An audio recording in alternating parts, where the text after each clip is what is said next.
Je m'appelle Grant Mercer, et le jour où je suis rentré et que j'ai découvert que tout avait disparu n'était ni orageux ni dramatique. Le ciel était clair, le genre de ciel qui vous ment.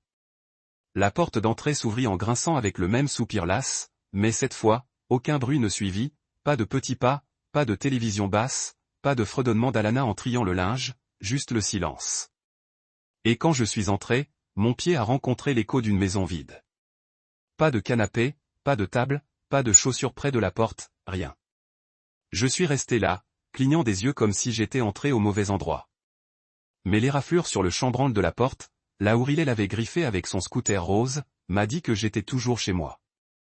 Ou du moins, c'était le cas. Je me suis avancé, le cœur saccadé comme lorsque le cerveau rattrape ce que ses yeux hurlent.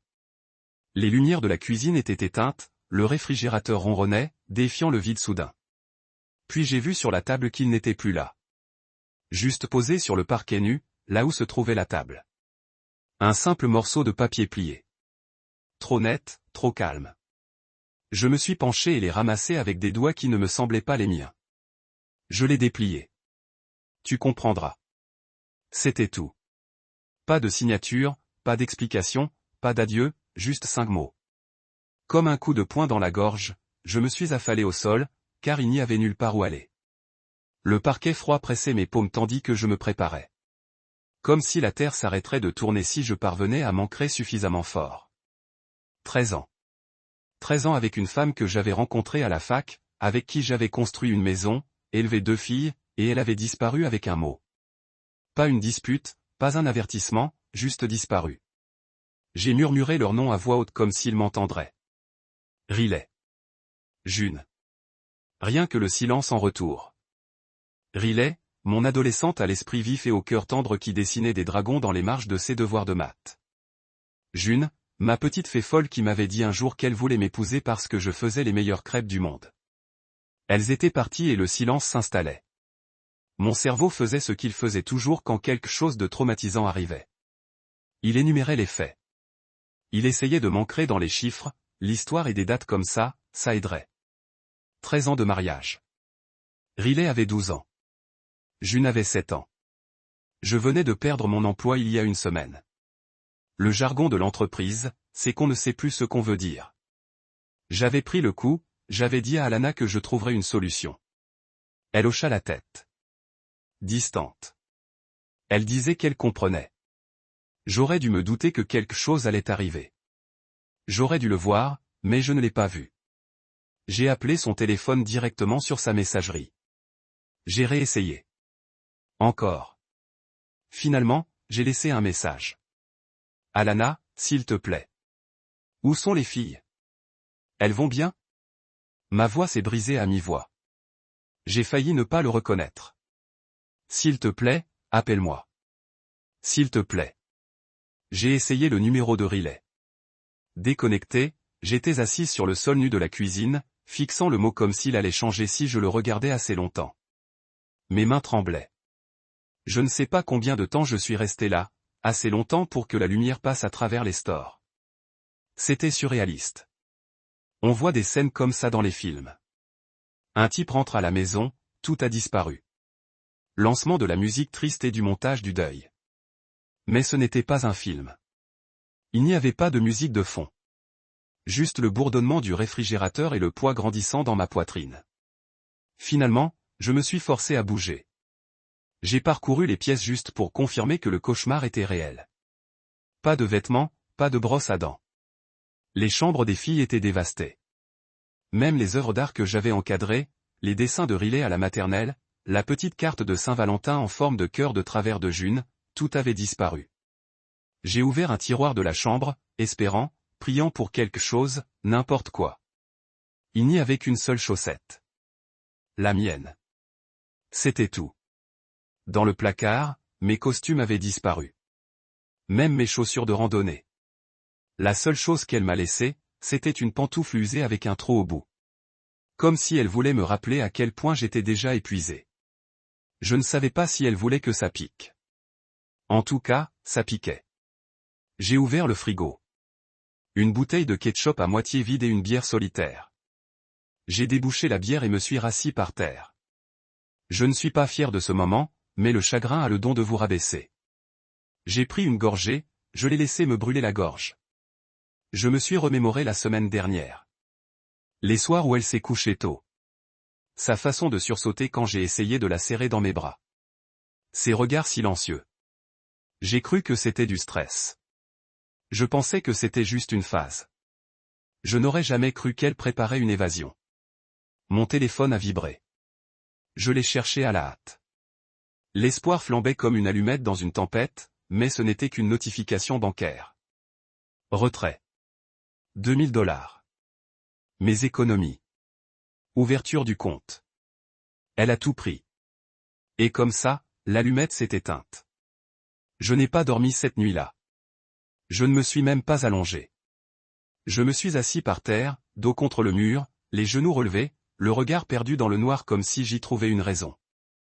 Mais je n'ai trouvé que l'absence. Celle qui résonne plus fort que n'importe quel cri. Je n'arrêtais pas de relire le mot.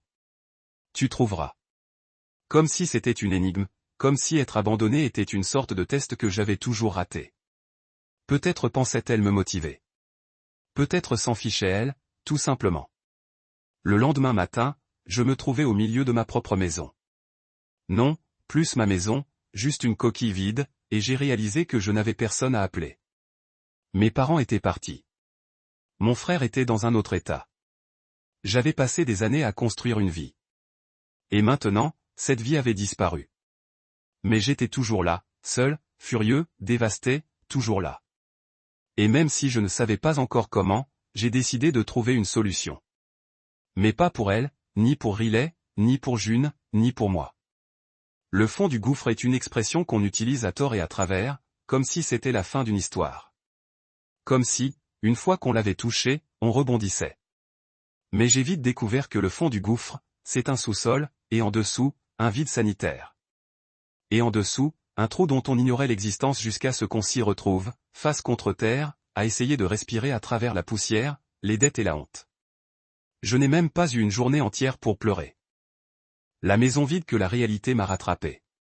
Le propriétaire, Monsieur Pike, a sonné moins de 24 heures plus tard. Calvitie. Toujours assez épais pour en faire vomir un cactus. Il n'a pas pris la peine de me demander si j'allais bien. Il n'a pas scié quand je lui ai annoncé le départ d'Alana. Il a juste sorti un papier plié et a tapé sur la ligne du haut. Elle a résilié le bail il y a 2 semaines, a-t-il dit d'un ton neutre. Ce n'est pas à ton nom. Jamais. C'était une nouvelle pour moi. 13 ans. Et elle a fait en sorte que je ne sois pas sur le renouvellement du bail. Je suis resté là, tenant le bord de la porte comme si c'était la seule chose qui me maintenait debout.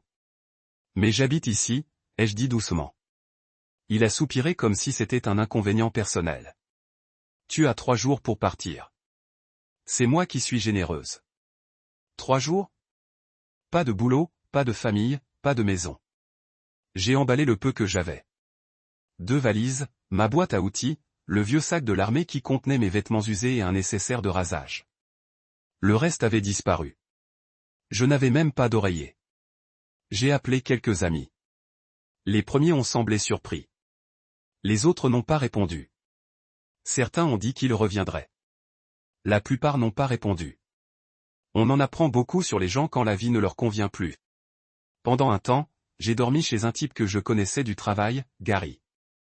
Il m'a laissé dormir sur son canapé pendant 2 nuits, puis m'a dit que sa copine était mal à l'aise avec l'ambiance de la maison. Je l'ai quand même remercié, j'ai plié mon sac et je suis sorti dans ce genre de soirée qui pèse sur le dos comme un poids. J'ai essayé de dormir un peu dans ma voiture. Ma vieille Ford Taurus toussait à chaque démarrage. Mais la transmission a fini par lâcher définitivement et j'ai dû la faire remorquer. Je n'avais pas d'argent pour la réparer. Je n'avais d'argent pour rien. C'est là que j'ai trouvé le garde-meuble. Terence était le gardien de nuit. Un costaud, l'air méchant, mais pas désagréable. J'y suis allé à la recherche d'un endroit où ranger mes outils et je suis reparti avec un accord tacite. J'ai payé comptant pour le plus petit. En apparence, je lui ai dit que j'avais juste besoin d'un endroit pour ranger quelques cartons pendant ma transition. Il n'a pas demandé quel genre de transition impliquait de se faufiler après minuit et de verrouiller la porte de l'intérieur. Le sol était froid, mais au moins il était plat. Les parois métalliques protégeaient du vent. J'ai enfilé 2 vieilles vestes et me suis blotti contre mon sac comme si c'était une bouée de sauvetage. Certaines nuits, je me réveillais au son de la pluie qui frappait le toit fin et je me demandais si les filles dormaient bien, où qu'elles soient. Je me demandais si Riley avait une veilleuse, si June bourdonnait encore dans son sommeil. Je me lavais à la salle de sport ouverte 24h24. On ne vérifiait pas les badges des membres de trop près. Et si je m'y prenais bien, tôt le matin ou tard le soir, je pouvais entrer, me laver et sortir sans attirer l'attention.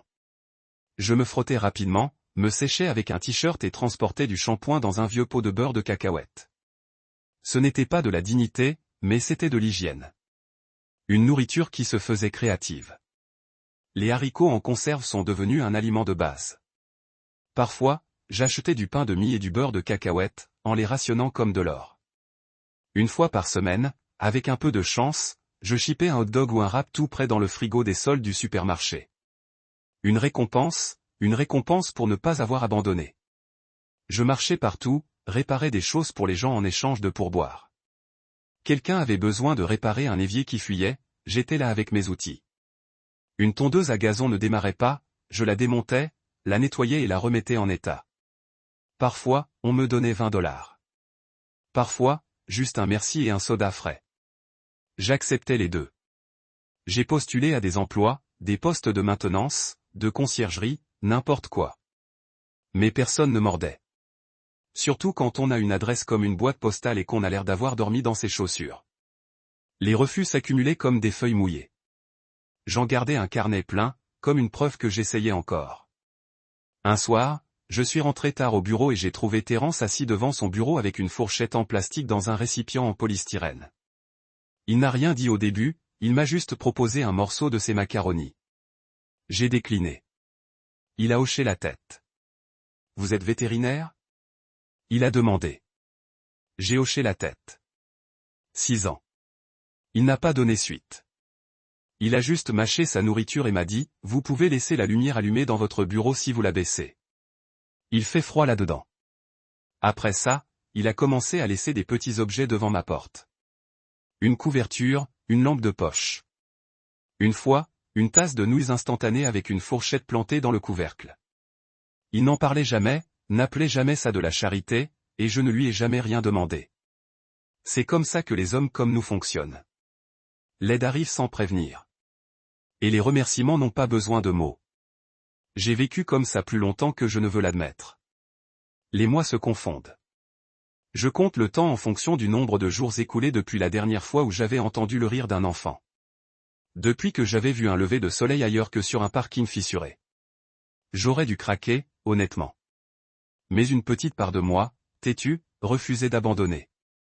Chaque soir, je murmurais leur nom dans le noir.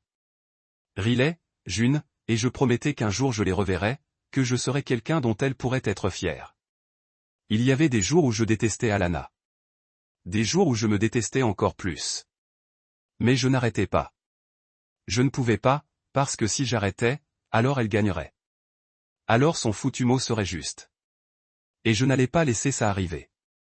Pas encore. Jamais. La survie ne ressemble pas à un montage héroïque. C'est une lente décomposition.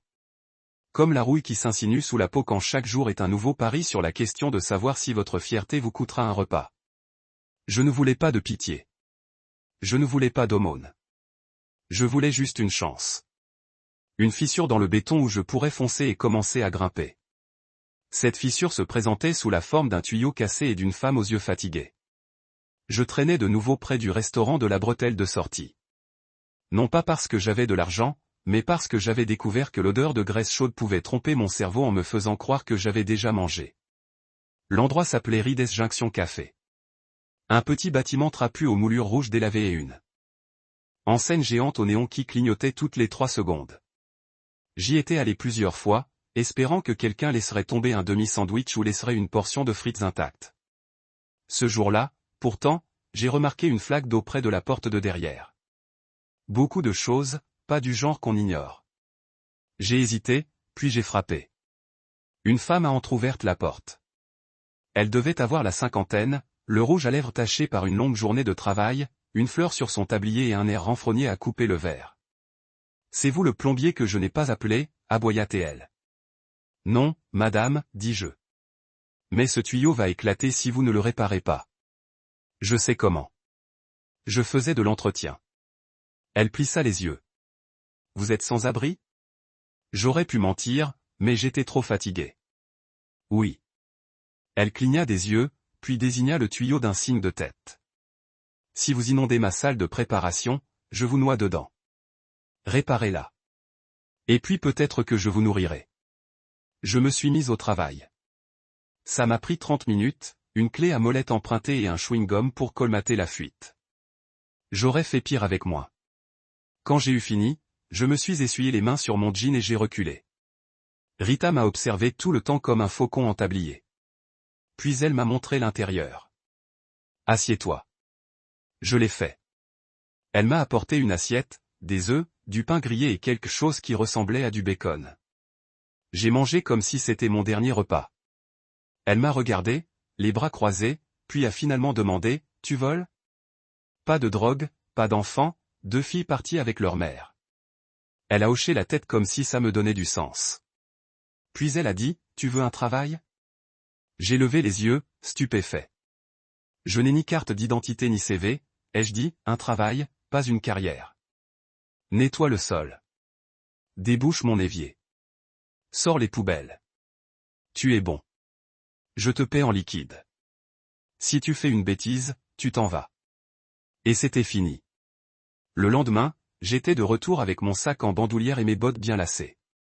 Elle m'a tendu une serpillière et je n'ai pas posé de questions. J'ai juste travaillé. J'ai frotté jusqu'à ce que mes articulations craquent, j'ai transporté des seaux de graisse, j'ai changé des ampoules et remplacé des charnières de porte. J'ai balayé sous les banquettes, réparé le congélateur ronronnant et recollé plus d'une chaise avec du ruban adhésif. J'étais une ombre ici, mais une ombre utile. Et Rita, elle ne souriait jamais, mais elle n'a jamais cessé de me nourrir non plus. Quand j'ai prouvé qu'on pouvait me faire confiance, elle m'a laissé dormir dans le placard à provisions sur un tapis de gym plié. Elle a dit que ce n'était pas de la charité, mais une assurance contre les effractions après les heures de bureau. Mais j'ai vu la couverture qu'elle avait laissée pliée dessus. Je n'ai pas dit merci. Je l'ai juste utilisé. Le placard était mieux que le garde-meuble. Ça sentait l'eau de javel et l'huile de friture, mais il y avait de la chaleur, un verrou, un toit et des livres. Des journaux en trop et de vieux livres de cuisine que je lisais d'un bout à l'autre pour me calmer. Je n'étais pas en pleine forme, mais je ne me noyais plus. Puis, un soir, le four grille-pain a explosé. Rita m'a tendu un tournevis et m'a dit, « Tu le répares ou on perd le petit déjeuner demain. » J'ai regardé l'engin comme si c'était une bombe. Je n'avais pas travaillé avec des appareils électriques depuis l'école de commerce. Mais je me suis assis par terre, étendu sur une serviette, et je l'ai démonté, regardé quelques vidéos YouTube sur la tablette cassée de Rita, trouvé le court-circuit, rebranché la connexion et remonté le tout avant 2 heures du matin. Lorsqu'elle l'a branché le lendemain matin, et qu'elle n'a pas explosé, elle a grogné son approbation. Tu n'es pas complètement inutile, je suppose. Elle a dit que ce succès avait allumé quelque chose en moi. J'ai commencé à regarder des vidéos de réparation tous les soirs. Mixeur, congélateur, luminaire. J'ai emprunté des livres à la bibliothèque du coin. Je leur ai dit que j'aidais un ami à réparer sa cuisine. J'ai lu des articles sur circuit, dépannage, capteur thermique. Je ne m'étais jamais senti intelligent, mais soudain, apprendre m'a semblé être une question de survie, comme un feu entre des mains froides. Finalement, Rita m'a laissé m'en occuper davantage. Réfrigérateur en panne. J'étais là. Ventilateur qui ne tournait pas. J'ai bricolé une nouvelle cuisinière. Quand sa cuisinière a lâché en plein quart de travail, j'ai bricolé l'allumeur avec un trombone et une prière. Puis elle m'a tendu quelque chose que je n'avais pas vu depuis des années. De l'argent liquide. 100 $ en boîte et 5 pièces enroulées dans un élastique. Pourquoi faire ? Ai-je demandé. Pour faire plus que ce pourquoi on est payé. Ne dépensez pas pour des bêtises. Je ne l'ai pas fait. J'ai acheté des chaussettes, un rasoir, une chemise propre et un bloc-notes pour noter ce que j'apprenais. J'ai recommencé à rêver. De petits murmures discrets de « et si ?» Et si j'en apprenais assez pour faire ça tout seul ?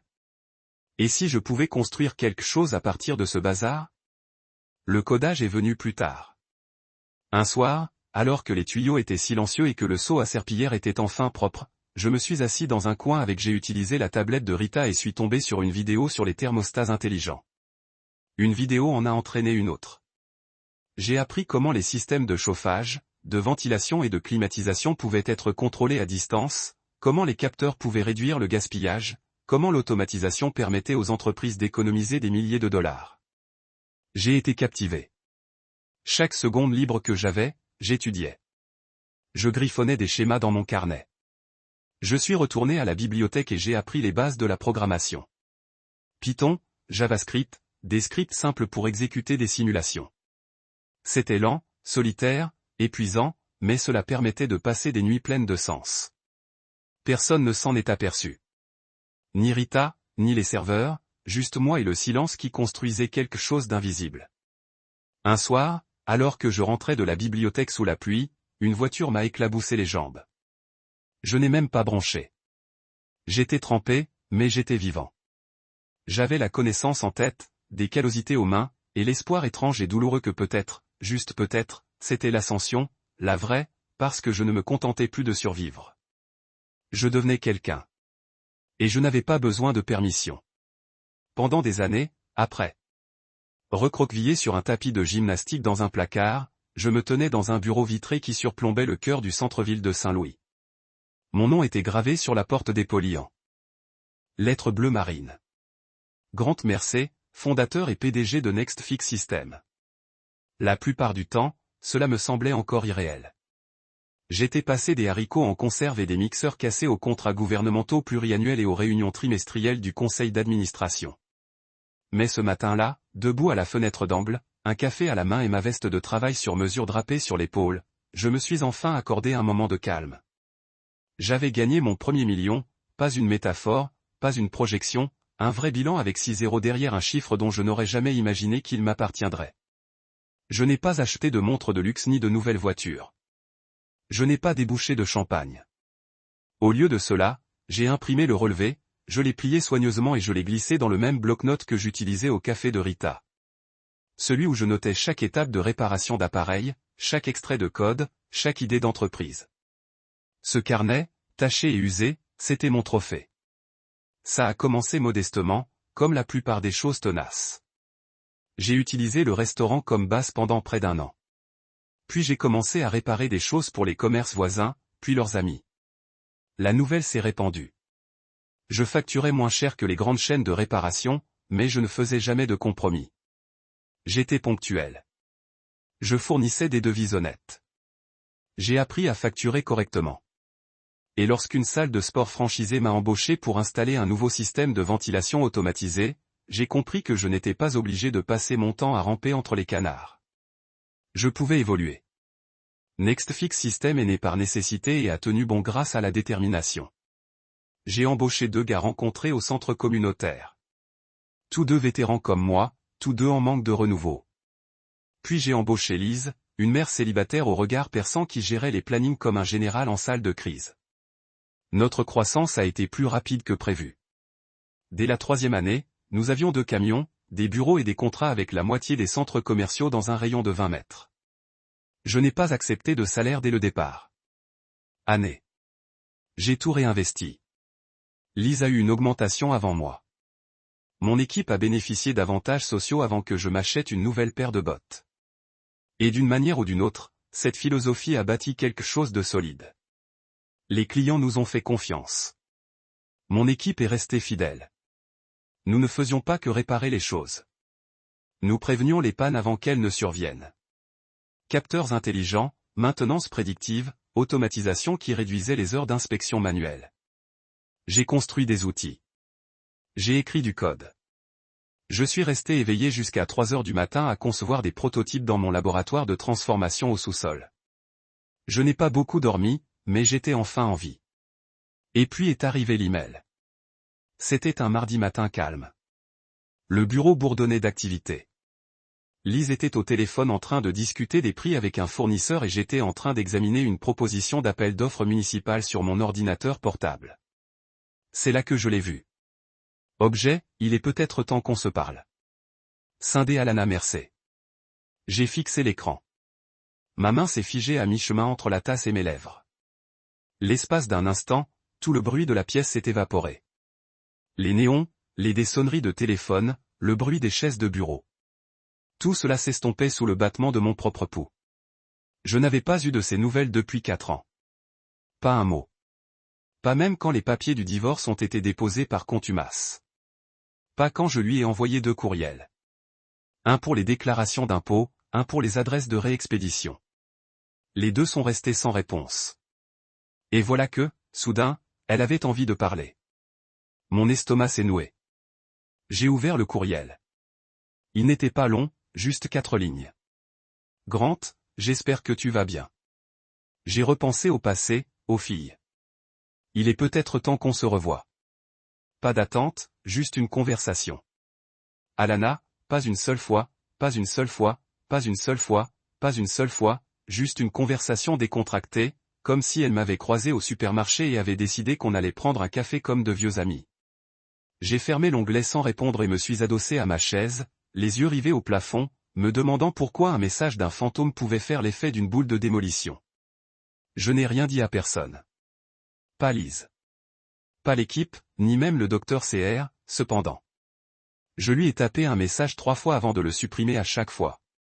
Je n'étais pas encore prête à déballer tout ça. Ce soir-là, je ne suis pas rentré. J'ai dépassé la ville en voiture, sur la crête près de Forest Hills, où j'emmenais les filles le week-end. Il y avait un belvédère avec un banc cassé qui portait encore nos initiales, GM et AM gravées dans le bois avec un couteau à aiguille lors d'un pique-nique. Je n'y étais pas retourné depuis. Je suis resté assise là jusqu'à minuit, sans pleurer. Pas en colère, juste à réfléchir. J'ai pensé à Riley en juin, à leur âge actuel. Riley aurait 16 ans, conduirait, sortirait peut-être avec quelqu'un. Je me suis demandé si elle jouait encore du violon ou si Alana l'avait convaincue de laisser tomber pour quelque chose de plus pratique. Je me suis demandé si June avait encore ce rire qui ressemblait à un hoquet. Si elle se souvenait des histoires que je lui racontais avant de dormir sur le robot qui réparait les planètes avec une clé à douille et un peu d'espoir. Et puis je me suis demandé ce dont il se souvenait de moi. Je savais qu'Alana avait probablement déformé l'histoire, leur disant que je ne m'étais pas battu pour eux, que j'avais choisi le travail, que je m'étais effondré. Peut-être m'avait-elle dépeinte comme instable, peu fiable, ou pire, oubliable. Mais j'étais là, et je n'allais pas laisser un fantôme réécrire mon histoire. De retour au bureau le lendemain matin, je suis passé devant la porte vitrée portant mon nom et j'ai ressenti quelque chose que je n'avais pas ressenti depuis des années. Le contrôle. Pas seulement sur mon travail, mais sur ma vie. Je n'avais pas besoin de la validation de la femme qui m'avait laissé dans une maison dévastée. Je n'avais pas besoin qu'elle voie ma réussite. Mais peut-être, mes filles, si. Je n'ai pas répondu à Alana.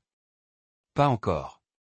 Parce que si cela devait arriver, ce ne serait pas à ces conditions. Ce serait aux miennes. Tout a commencé avec ce mail d'Alana.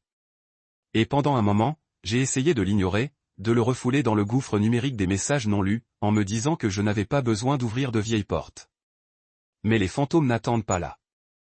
Permission. Ils trouvent les faillets, une semaine plus tard, un autre message est arrivé. Cette fois, pas d'elle. L'expéditeur disait, Rilem. Je me suis figé en le voyant. Mon curseur est resté au-dessus de l'objet, je t'ai trouvé. Et je n'ai pas cliqué pendant 10 bonnes minutes. Je fixais simplement l'écran, essayant de reconstituer quelle version d'elle pouvait bien attendre de l'autre côté. Serait-ce la fille qui dessinait des dragons sur des serviettes? Celle qui s'endormait sur mes genoux en regardant les dessins animés du samedi matin? Ou était-ce quelqu'un d'autre maintenant? Une inconnue construite à partir de murmures et d'histoires à sens unique. Quand j'ai finalement cliqué, le message était court mais percutant. Salut, j'ai trouvé ton nom dans un podcast. Une femme a mentionné que Next Fix System avait dit que le fondateur avait reconstruit sa vie à partir de rien. Elle a dit que tu t'appelais Grant Mercer. J'ai dû l'entendre 2 fois pour y croire. Je ne me souviens pas de tout, mais je me souviens que tu me faisais des crêpes et des dinosaures. Maman a dit que tu préférais le travail à nous. Je veux savoir la vérité. Riley, cette phrase. Maman a dit que tu avais préféré le travail à nous. Une blessure profonde. J'ai eu du mal à respirer pendant une seconde. Ce n'était pas seulement le mensonge. C'était sa désinvolture. Avec quelle facilité Alana avait réécrit l'histoire. Elle l'avait réduite à quelque chose de simple et de cruel. Mon travail n'a pas déchiré notre famille. C'est elle qui l'a fait. Elle a décidé, sans prévenir ni explication, de m'effacer de la vie de notre fille. Et je ne m'étais pas suffisamment défendu. Cela me hantait plus que tout. Je n'ai pas répondu tout de suite. J'ai plutôt appelé le docteur Serre. Nous avons des séances sur Zoom depuis près de 3 ans maintenant. Au début, je prenais la thérapie comme un tuyau cassé, quelque chose que je devais réparer rapidement pour pouvoir passer à autre chose. Mais Serre avait cette façon de rester assis en silence avec moi, posant des questions que je ne pouvais pas éluder. Il ne m'a jamais dit quoi faire, il m'a juste aidé à y voir plus clair. Quand je lui ai parlé des emails, il n'a pas réagi comme je l'espérais. Ni urgence, ni approbation. Au lieu de cela, il a demandé, « Quelle partie de toi a envie de répondre ?» J'ai soupiré, « La partie qui tu leur manque encore, et quelle partie de toi hésite ?» J'ai moi-même hésité, puis j'ai dit, « La partie qui a peur que ce ne soit qu'une autre version du piège. » Qu'elle se sert de Riley comme d'une corde pour me ramener à la culpabilité. Il hocha la tête. Laisse retomber la poussière dans ta poitrine avant d'ouvrir leur porte. Cette phrase m'est restée en tête. Je n'ai répondu ni ce jour-là ni le lendemain. Au lieu de cela, j'ai imprimé le message de Riley et je l'ai gardé dans mon portefeuille. Je le lisais quand j'étais seul. Parfois dans la voiture avant un rendez-vous client, parfois le soir, une fois le bureau vide. Je me demandais sans cesse ce dont elle se souvenait, ce qu'elle croyait se souvenir, ce qu'Alana lui avait dit et ce qu'elle avait elle-même écrit au fil des ans. J'ai regardé l'horodatage du mail. Riley l'avait envoyé à 2h08 du matin. Quel genre d'adolescente de 16 ans reste éveillée plus de 2 heures pour écrire à un père qu'elle pense avoir abandonné? Un message blessant. Un message curieux. Le deuxième mail est arrivé 3 jours plus tard, cette fois d'Alana. L'objet disait « Suite ». Le ton était trop formel. Comme si elle consultait une candidature. Je voulais juste dire que je ne m'attendais pas à Riley. Pour me contacter en premier. Elle pose des questions ces derniers temps, surtout sur le passé. Sur toi. Elle se souvient de plus de choses qu'elle ne le laisse paraître. J'ai pensé que ce serait le bon moment pour ouvrir des portes, si tu es ouvert à ça. Pas de pression, Alana. Pas de pression. Cette phrase a déclenché quelque chose en moi. Elle n'avait pas le droit de faire comme si c'était une conversation amicale entre égaux. Pas le droit de prétendre que nous étions juste 2 personnes qui s'éloignaient. Elle avait emballé nos vies comme des bagages et avait disparu. Elle avait pris mes filles, laissé un mot comme une énigme, et maintenant elle voulait ouvrir des portes. Je n'ai pas répondu. Je ne pouvais pas. Pas avant d'être sûr que mes mots ne viendraient pas de la colère. Ce soir-là, j'ai sorti le dossier que j'avais gardé sous clé dans mon bureau, une archive silencieuse du passé. De vieux dessins d'école, des bulletins scolaires, des cartes d'anniversaire avec mon nom écrit à l'envers. J'ai trouvé une photo de Riley sur mes épaules aux os, portant un chapeau de soleil et sans ses 2 dents de devant. June était dans les bras d'Alana, riant de un truc hors champ. On ressemblait à une vraie famille à l'époque, mais je me souvenais maintenant du sourire forcé d'Alana sur cette photo, de ses soupirs face à la chaleur, de ses plaintes contre la foule, de ses yeux levés au ciel quand je lui avais proposé de porter le sac à langer. Il y avait déjà des signes. Pourtant, je n'ai pas laissé la colère prendre le dessus. J'ai laissé la douleur parler, car je savais que j'avais une mission à accomplir.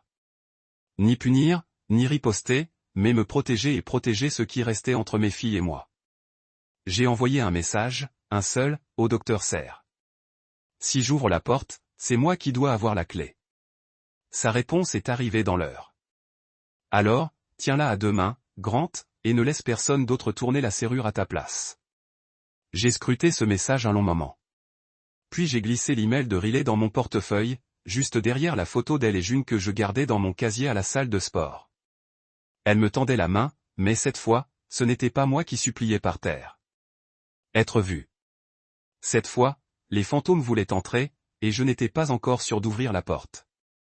Je n'ai pas fermé l'œil de la nuit précédant l'appel. Je suis resté allongé dans mon lit, tout habillé, à fixer le ventilateur de plafond qui tournait paresseusement en cercle au-dessus de ma tête. La lumière clignotante de mon routeur continuait de pulser sur le mur comme un lent battement de cœur. Je me suis dit que j'étais prêt. J'ai répété une douzaine de versions de ce que je dirais si Riley me demandait pourquoi je ne me battais pas plus pour rester dans sa vie. Mais lorsque l'écran s'est allumé le lendemain matin avec son nom, tout ce que j'avais répété s'est effondré. Nous avons convenu d'un appel vidéo, juste elle et moi. Pas d'Alana, pas de bruit de fond. J'ai rangé mon bureau, ajusté l'angle de la caméra pour qu'elle ne voie pas à quel point mon bureau était exigu ce matin-là. Je suis resté assis là, la souris survolant le bouton « Rejoindre », les mains moites comme si j'entrais dans une salle d'audience où ma propre fille était juge. Lorsque l'écran s'est allumé, je l'ai vu.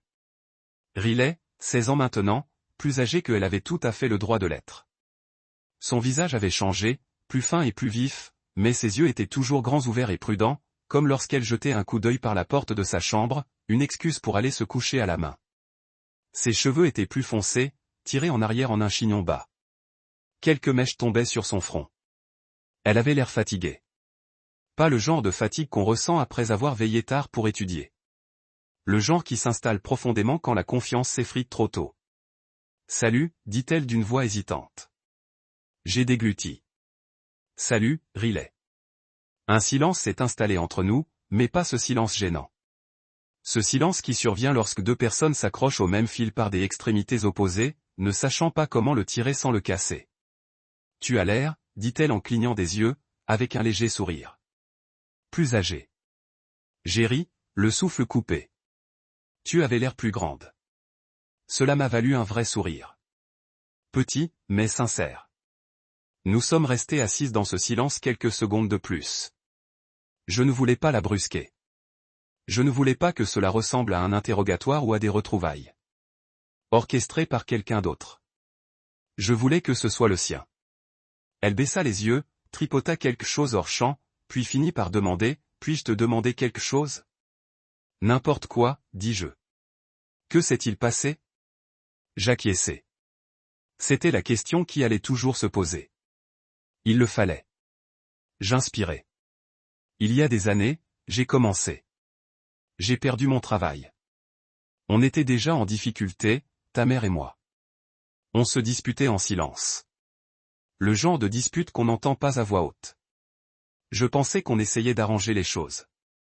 Mais un jour, je suis rentré à la maison et tout avait disparu. Les meubles. Toi, June, même les photos. Il n'y avait qu'un mot sur la table. Elle fronça les sourcils. Qu'est-ce que c'était écrit? J'hésitais. Ça disait que tu trouveras une solution. C'était tout. Riley se couvrit la bouche de la main. Elle ne nous l'avait jamais dit. J'acquiesçai lentement. Elle ne laissa pas de numéro de téléphone. Elle coupa tes lignes. J'ai essayé de te joindre. J'ai essayé de t'appeler, de t'envoyer des messages, mais rien n'y faisait. Elle baissa les yeux de nouveau, clignant rapidement des yeux. Elle dit vous étiez trop occupé, que vous choisissiez le travail, que vous ne quittez pas votre travail pour nous suivre. Je me suis penché en avant. Riley, j'aurais laissé n'importe quoi pour toi en juin. Tout. Tu n'étais jamais deuxième. Pas une fois. Je veux que tu le crois. Sa voix craqua. Je ne sais plus quoi croire. Cela m'a frappé comme un coup de poing.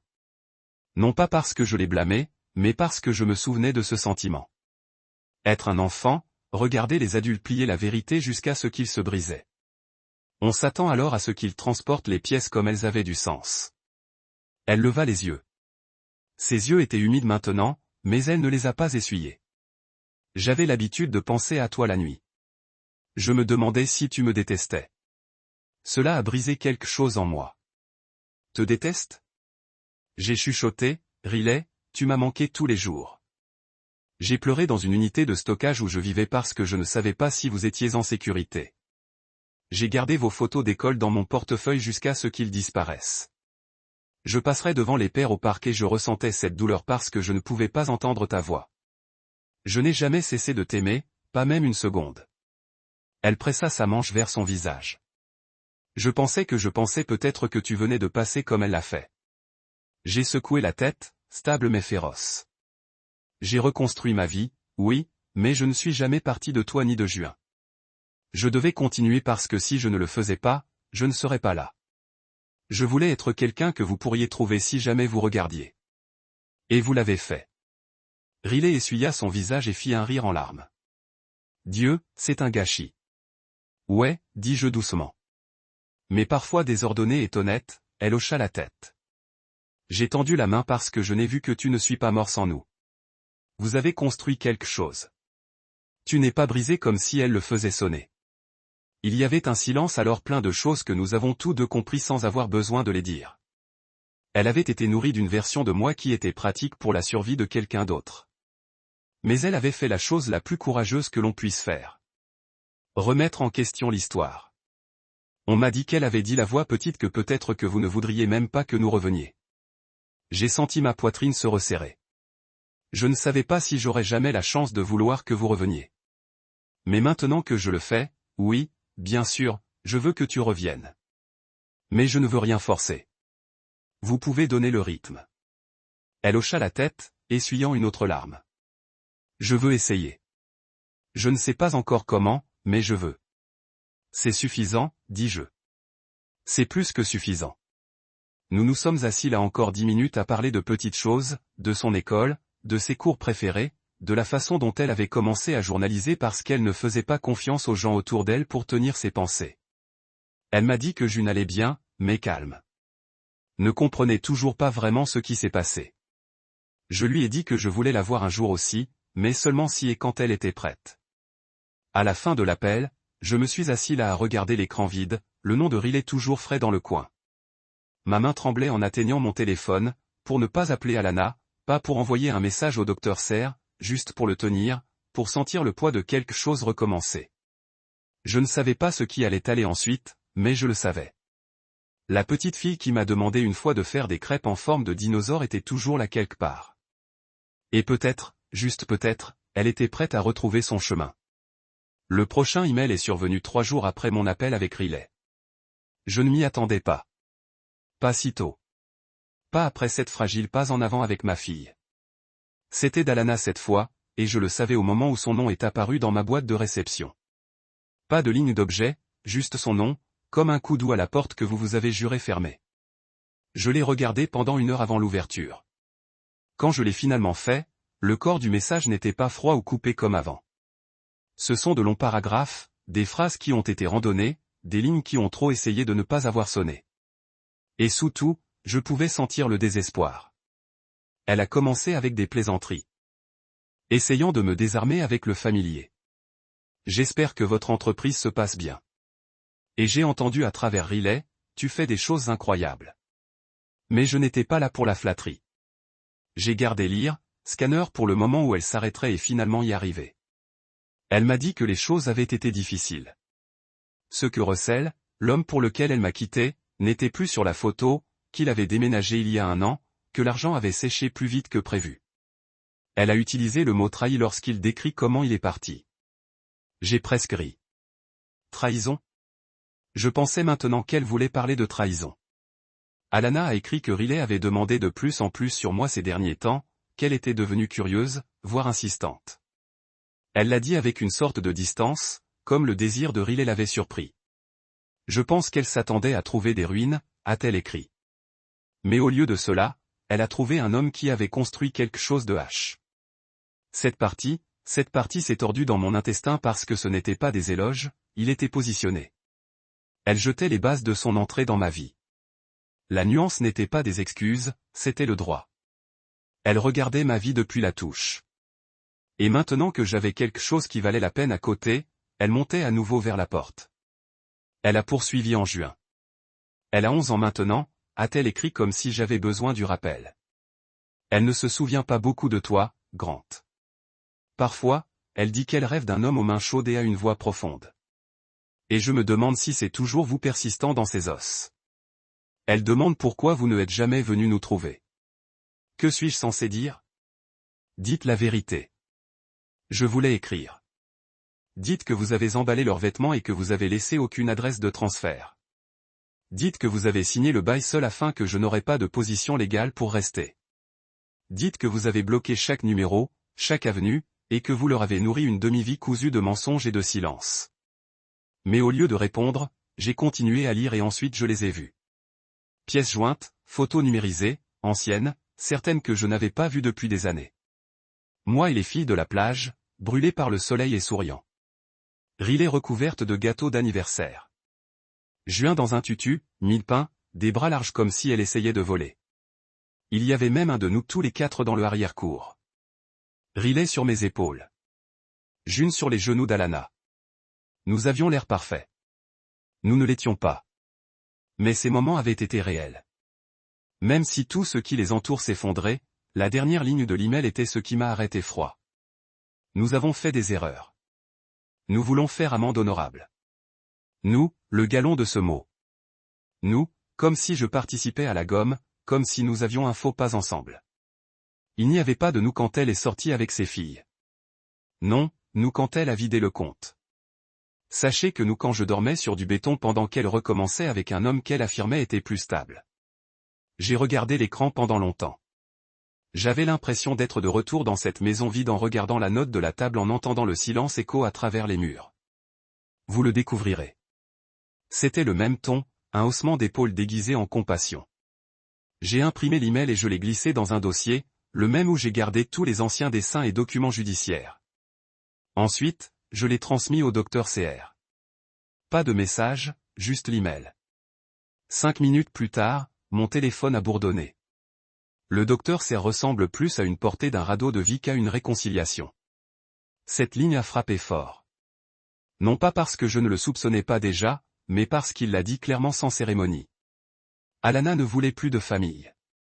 Elle voulait la sécurité, la stabilité. Elle coulait et elle savait que je flottais. Et pour la première fois, elle ne pouvait pas armer la culpabilité ou la honte de me faire tomber. Je me suis assis sur le bord de mon lit et j'ai regardé la boîte de dessins que Riley m'avait donnée la dernière fois que nous avons parlé. Elle les avait envoyés par la poste. Œuvres d'art de l'école qu'elle avait gardées dans un dossier secret. Des choses qu'elle a dit qu'elle espérait toujours voir. Il y avait un croquis en particulier, un dessin au crayon d'un homme avec des mains rugueuses fixant un robot sous un ciel nocturne. Je me souvenais des histoires au coucher que je lui parais d'un mécanicien qui a sauvé des machines cassées sur des planètes lointaines. Elle s'en souvenait aussi. Pas les histoires que sa mère a racontées, pas les mensonges, la vérité qui avait vécu dans les coins. J'ai décroché le téléphone, pas pour appeler Alana, mais pour appeler Riley. Elle a répondu sur le deuxième anneau. Et, dit-elle. Je ne savais pas si tu appellerais. J'ai lu l'email. J'ai dit, elle s'est silencieuse un instant. Elle m'a montré les photos. Je les ai maintenant, dis-je. Elle les a envoyées. Elle a dit qu'elle voulait réparer les choses, murmura Riley. La croyez-vous? Riley laissa échapper une inspiration lente. Je ne sais pas. Je pense qu'elle a peur et je pense qu'elle espère que vous l'attrapera.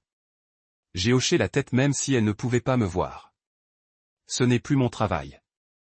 Une autre pause. Puis doucement, Riley a dit, je n'ai pas besoin que vous l'attrapez. J'ai juste besoin de savoir que tu es toujours là. Ma gorge s'est resserrée. Je suis toujours. Et c'était le moment où j'ai réalisé autre chose. Il ne s'agissait pas de reconstruire la famille que nous étions. Cette famille était morte quand Alana a choisi l'absence pour la conversation, l'effacement sur la vérité. Mais peut-être quelque chose de nouveau. Le toiletteur et un studio de poterie dans l'un de ces quartiers accessibles à pied qui sentait la cannelle et le savon trop cher. Quand elle est arrivée. Je me présente juste parce que c'est la partie que j'ai été privé depuis 4 ans. Lorsqu'elle est sortie d'une voiture de partage et sur le trottoir, je ne l'ai presque pas reconnue.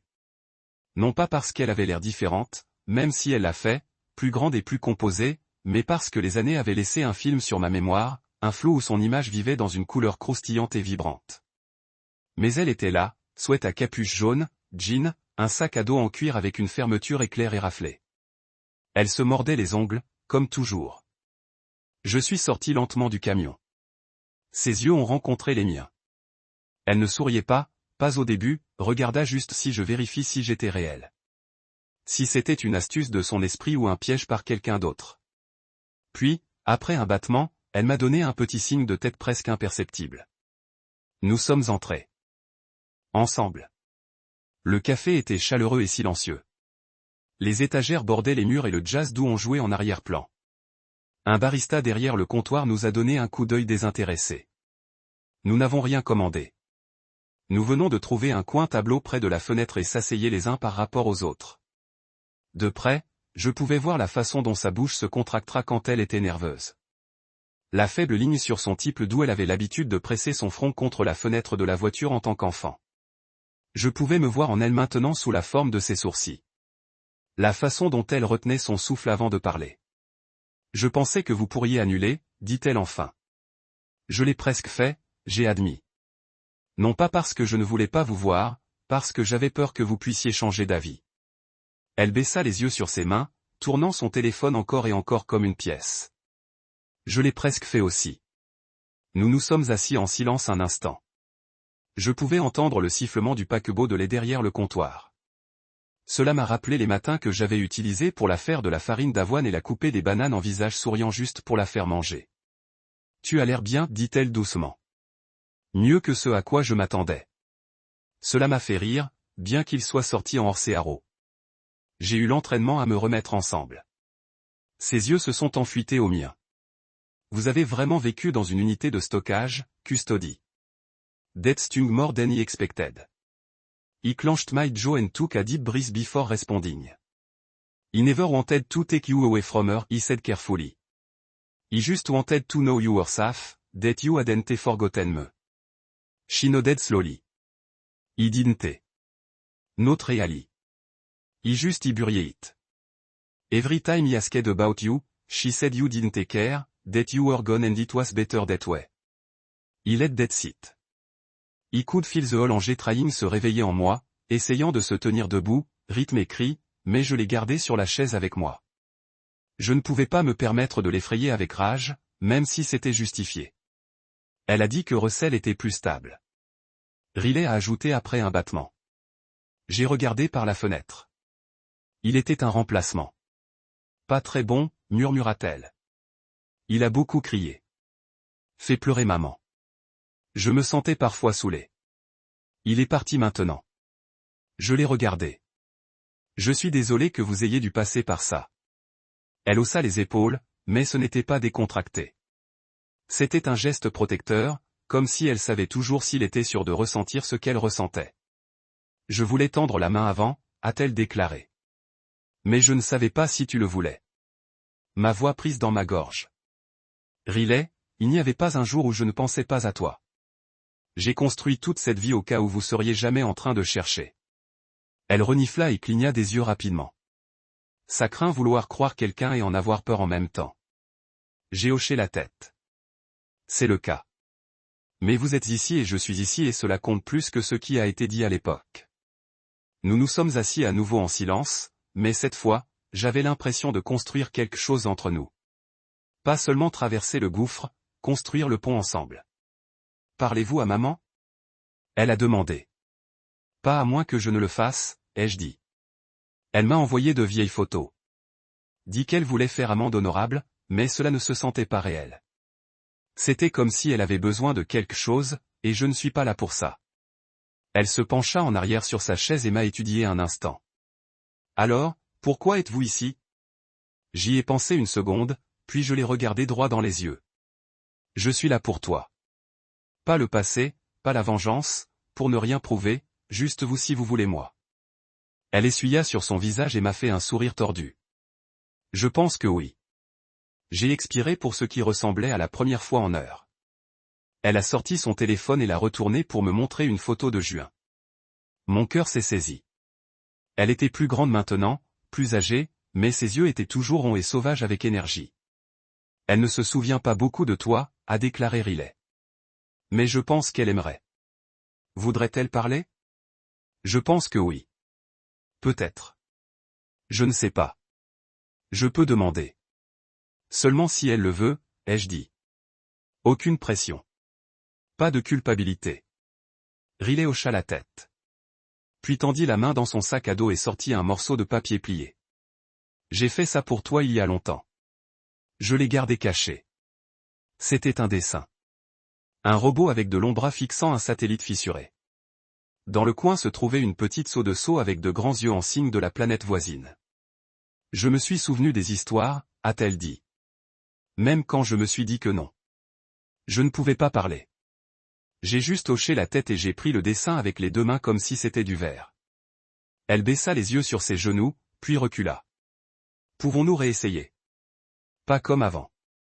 Juste quelque chose. Bien sûr, dis-je, ma voix épaisse. Mais j'ai besoin de nous pour être honnêtes les uns avec les autres. Toujours.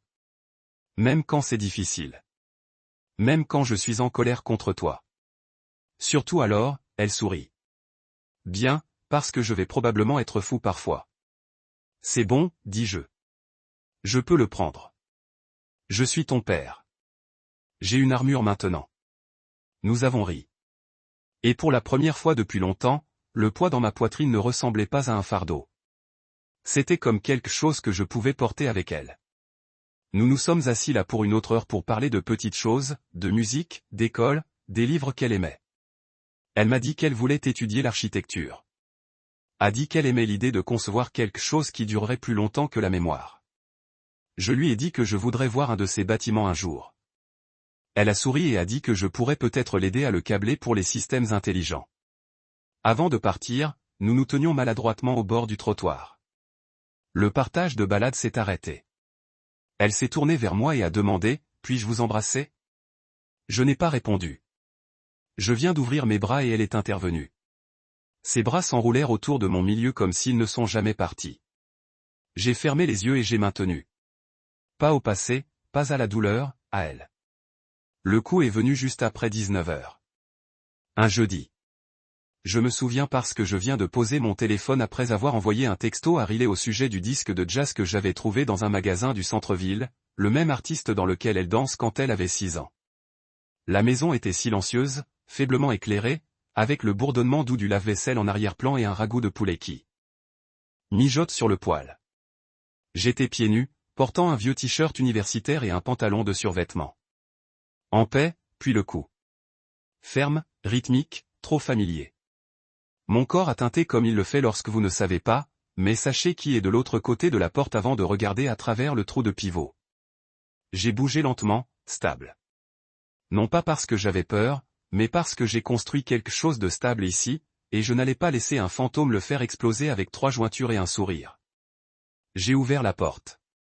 Elle était là, Alana. Même cheveux, plus longtemps. Peut-être une partie plus profonde. Son maquillage était subtil, stratégique, conçu pour dire accessible sans hurler des excuses. Elle portait un chemisier gris en ardoise niché dans gentaille haute, le genre de tenue que quelqu'un choisit soigneusement pour avoir l'air décontracté mais assemblé. J'ai d'abord remarqué ses talons, puis ses yeux. Toujours ce même calme, ce même désarmant, mesurant calme qu'elle portait toujours quand elle voulait quelque chose. Comme entrer à nouveau dans ma vie n'était pas plus sérieux que d'entrer dans une salle d'attente. « Salut, dit-elle.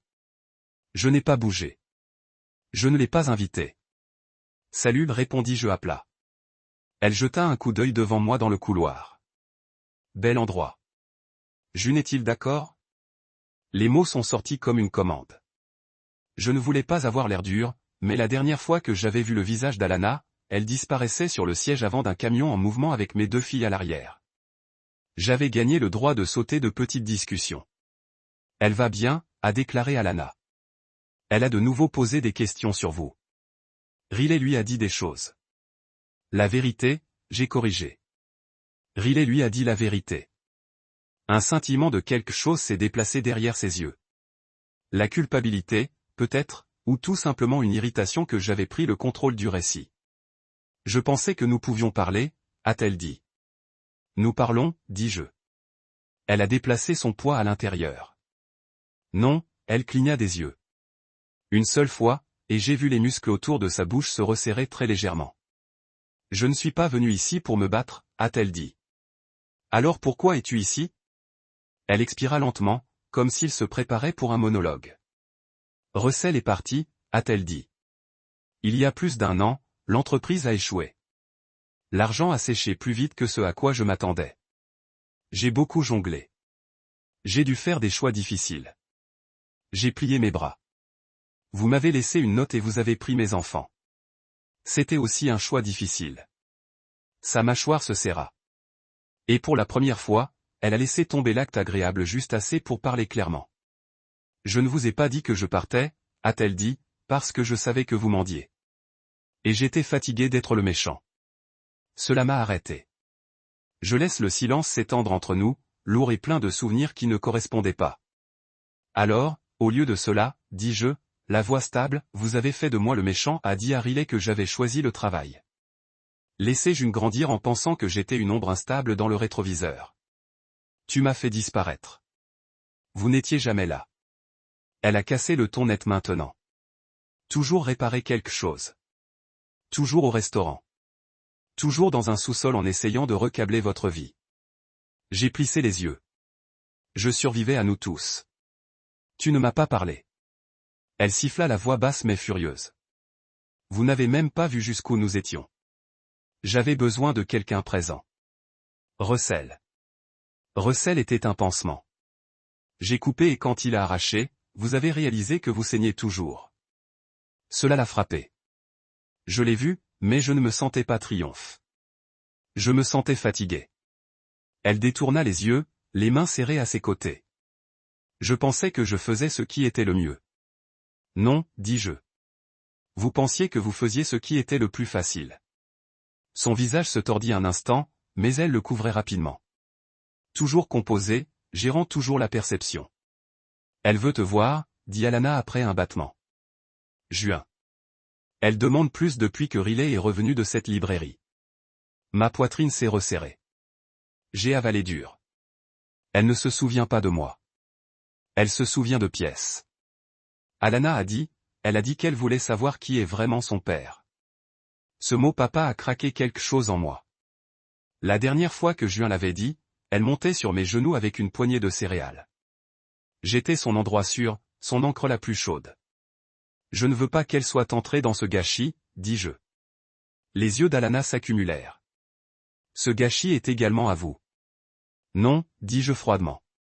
Ce gâchis est ce qui se passe lorsque vous transformez la famille en un plan de sortie one person. Elle ouvrit la bouche, puis la ferma. Elle avait l'air plus âgée à ce moment-là. Pas vieillie, avertie. Je ne demande rien, a-t-elle dit. Pas d'argent, pas de sympathie, juste peut-être une ardoise propre. Je laisse ça s'asseoir dans les airs. Sa définition d'une ardoise propre était un rasoir. Le mien était une reconnaissance. Nous n'allions jamais être d'accord. Je ne peux rien reconstruire avec toi, dis-je. Pas maintenant. Peut-être jamais. Mais si je ne veux me voir, je me vois vraiment, ce sera selon mes conditions. Sans vos scripts, sans votre commentaire. Elle acquiesça lentement. J'ai pensé que tu dirais ça. Alors pourquoi venir? Elle fit une pause. Parce que j'avais besoin de voir si vous avez changé. Je l'ai dit. Vous regardez la preuve. Elle hocha la tête à nouveau, cette fois plus réfléchie qu'amère. Puis elle tendit la main dans son sac et sortit une petite enveloppe de manille. Dessin de Juin. Elle a dit que si je te voyais, je devrais te les donner. Je ne lui ai pas dit que je venais. J'ai hésité, puis je l'ai pris. Pas pour elle. Pour Juin. Au revoir, Alana. Elle recula, la déception traversant ses traits avant de le masquer à nouveau. Dites-lui que j'ai essayé. Je vais lui dire la vérité, dis-je. Elle hocha la tête une fois, puis se retourna et retourna vers sa voiture. J'ai fermé la porte lentement et je me suis penché contre lui. La maison était toujours. Le ragoût commençait à brûler. J'ai mis les limites sur le comptoir de la cuisine et je l'ai ouverte. À l'intérieur se trouvaient 3 feuilles de papier de construction, des dessins de crayon. L'un était d'une petite maison avec un grand soleil dans le coin et 2 personnages de bâton étiquetés et Riley. Un troisième a été étiqueté papa avec un point d'interrogation et un cœur. Le second était d'un chien avec des ailes. Le troisième était une scène d'étoiles, une planète, et ce qui ressemblait à un robot fixant quelque chose sur la lune. J'ai regardé le dernier depuis longtemps. Elle se souvenait. Pas moi, peut-être, pas entièrement, mais les histoires, le ton de ma voix. Le rythme de l'amour que j'ai essayé de laisser derrière. Je me suis assis à la table de la cuisine et j'ai sorti mon téléphone. Riley m'avait envoyé une liste de lectures plus tôt dans la journée, les chansons qui, selon lui ont déjà rappelé. J'ai frappé le jeu et j'ai laissé le premier morceau rouler dans la maison calme. Ensuite, j'ai ouvert une feuille de papier blanche, attrapé un stylo et commencé à écrire une lettre. Pas à Alana, pas même à Juin, à moi-même, à l'homme qui avait survécu à une note sur une table et à la douleur froide du silence. Pour l'homme qui n'a jamais renoncé à se présenter parce que le prochain coup pourrait être plus doux, plus petit. Et je voulais être prêt. La dernière fois qu'Alana a essayé, il est venu avec une messagerie vocale, un ton doux, des mots soigneusement choisis, a probablement répété une douzaine de fois dans sa tête avant qu'elle n'ait jamais fait pression. Salut, Grant. Je sais que vous ne reprenez probablement pas. Je voulais juste dire que je suis désolé pour beaucoup de choses. June vous manque. Elle parle plus de toi maintenant. Je sais que nous ne pouvons pas défaire le passé, mais peut-être qu'il y a encore une voie à suivre pour nous tous. Je n'ai pas rappelé. Les messages ont continué à venir. Bubbles de texte avec des mises à jour sur les projets scolaires de juin. Photo floue d'un doodle. Une vidéo de son spinning dans un costume d'Halloween qu'elle avait apparemment choisi. Un mécanicien d'argent dans les bottes spatiales. Alana la légendée. Je suppose qu'elle aime toujours vos histoires. Je n'y ai pas répondu non plus parce que l'amour, le vrai amour, ne refait pas surface quand c'est pratique. Il reste. Il apparaît quand tout est moche. Et j'avais appris à la dure que l'amour d'Alana n'était pas construit pour les tempêtes. Mais Riley n'arrêtait pas de se présenter. Elle a envoyé un texto. Elle a appelé. Elle a même passé un week-end chez moi à manger du popcorn pendant que nous regardions de vieux films de science-fiction sur le canapé. Elle m'a parlé de l'école, de ses rêves, de la façon dont elle avait finalement résisté à sa maman quand Alana a essayé de la culpabilité pour avoir passé du temps avec moi. Elle a dit que je la trahissais. Riley a avoué, recroquevillé dans mon fauteuil inclinable. Mais comment puis-je trahir quelqu'un qui ne m'a jamais donné le choix? Je n'ai pas répondu à cela. Je viens de tendre la main et de serrer la main. Nous construisions quelque chose de nouveau, brique par brique prudente. Pas la vieille maison, Alana a détruit. Pas une reconstruction, une nouvelle fondation. Puis vint la boîte. Il est arrivé sans avertissement. Pas d'adresse de retour, mais je connaissais l'écriture. À l'intérieur, il y avait de vieux jouets, du panda en peluche de juin, une couverture fanée, des dessins de crayon, un morceau de papier portable plié avec une écriture inégale. Salut, papa. J'espère que tu n'es pas fou. Je veux te voir. Love, Juin. Je me suis assis sur le bord de mon lit et j'ai laissé la lettre reposer sur mes genoux. Je me souvenais de sa voix, de la façon dont il chirait et rebondissait comme une chanson. Je me souvenais de ses minuscules bras accrochés à mon cou, ses boucles pressées contre ma joue. Je me suis souvenu de la façon dont elle a dit une fois, « Ne laissez pas mes rêves, papa. » La nuit avant qu'Alana ne l'emmène. Et ici, elle était maintenant, se remet en arrière à travers le silence. J'ai appelé Riley. Elle a écrit cela après avoir vu votre vidéo. Quelle vidéo? Elle hésita. La ville a publié cette interview à Spotlight sur Nextflix, celle où vous avez parlé de partir de rien. Elle l'a regardée 3 fois. Dis que tu avais l'air courageux et gentil. Elle a demandé si elle pouvait vous rencontrer. Je pouvais à peine sortir les mots. Que as-tu dit? J'ai dit que vous diriez oui, mais seulement si c'était sans danger pour vous deux, et qu'elle avait raison. Alors, je me suis assis et j'ai écrit un dernier message à Alana. Alana, j'aimerai toujours mes filles. Je me présenterai pour eux. Je répondrai à leurs questions. Je n'entraînerai cependant aucune autre conversation avec vous au-delà de ce que le coparental exige. Vous avez perdu le droit de tenir une place dans ma vie le jour où vous m'avez laissé brisé, affamé et seul. J'ai reconstruit. Je suis debout, mais la porte à toi est fermée en permanence. Grant, elle n'a pas répondu, mais je savais qu'elle le lisait. Une semaine plus tard, June a marché mon entrée avec Riley à côté d'elle. Ses yeux se sont allumés quand elle m'a vu. Elle a couru, panda dans une main, son autre bras ouvert large. Papa. Et juste comme ça, j'étais à nouveau entier. Pas parce que j'ai pardonné Alana. Non pas parce que j'ai récupéré ce que j'ai perdu, mais parce que j'ai récupéré ce qui comptait le plus selon mes conditions. Je ne reconstruis pas le passé. Je construis quelque chose de mieux. Et cette note, vous le découvrirez. Ouais, je l'ai fait sans elle.